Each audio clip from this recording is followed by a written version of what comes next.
Welcome back. We're live to you here from the hashtag Santon Shutdown movement, and we're tracking a wide range of stories, of course, particular focus on gender-based violence in South Africa.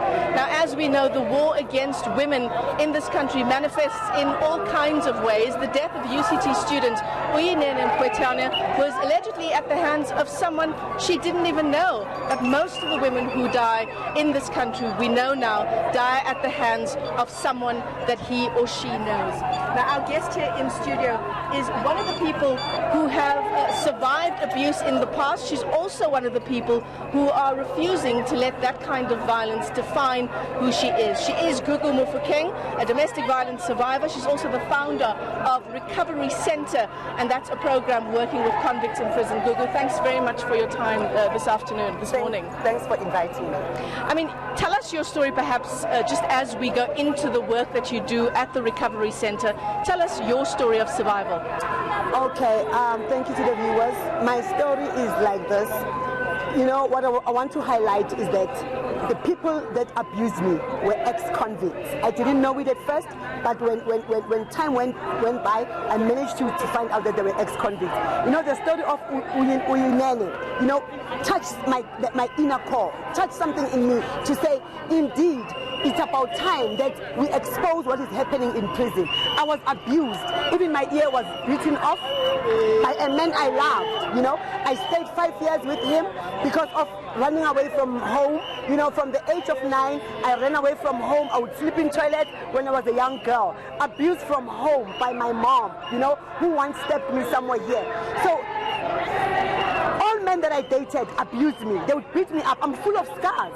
But I'm saying enough is enough. And I'm saying no to domestic violence. I'm saying I'm turning these scars into stars by telling my story. Most of abusers, they also have problems from home. That's what I have realized. So I'm here to say enough is enough. It can't just be a usual day. Something needs to be done. Business needs to start funding us.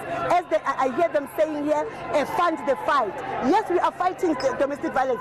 I've been 7 years in this industry. I've been 7 years trying to help as an activist, you know. But government doesn't fund us. We go to prisons, risk our lives, trying to go and help our brothers and sisters. Well, let's talk about the work that you do in prisons with your recovery center. And you work with convicts, and that, as you were telling me off camera, includes those convicted of rape and sexual assault.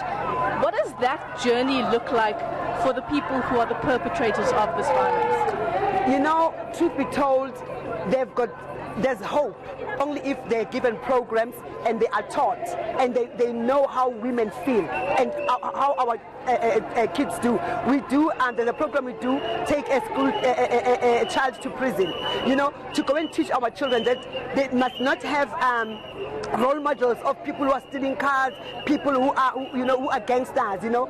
So we go to prison to go and teach and show our kids that prison is not the right place to be. They can show it as if it's a good place. There are gangsters there. Our kids are now involved in gangsterism. In our communities, our kids are involved in gangsterism. I have a serious problem with prison as I work there.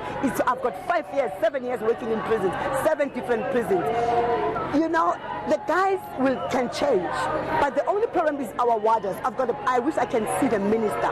Our problem are warders. Warders, they take cell phones inside prison, and with the cell phones, inmates have the access of cell phones, and they stalk us on social media. On social media, they are full time on social media, and they stalk us. So the death of Uyinene,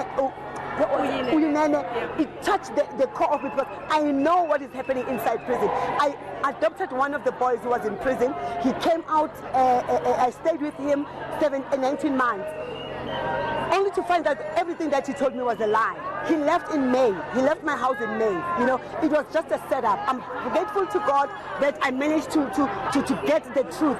So I'm just trying to say a lot of a lot of things are happening inside of prison. A person can go in prison maybe for assault, maybe for shoplifting, but when he is there, it's where they orchestrate all these things. You know, they talk about all these things, and they come out worse than before. They come out worse than, not all of them. I know not all of them, but most of them. They come out worse than what they got into got incarcerated for. So we are saying to prisons, we've got programs, we've got projects that can help our brothers and sisters in prisons, but let them come out, let them fund the fight. We are here, we are soldiers on the ground.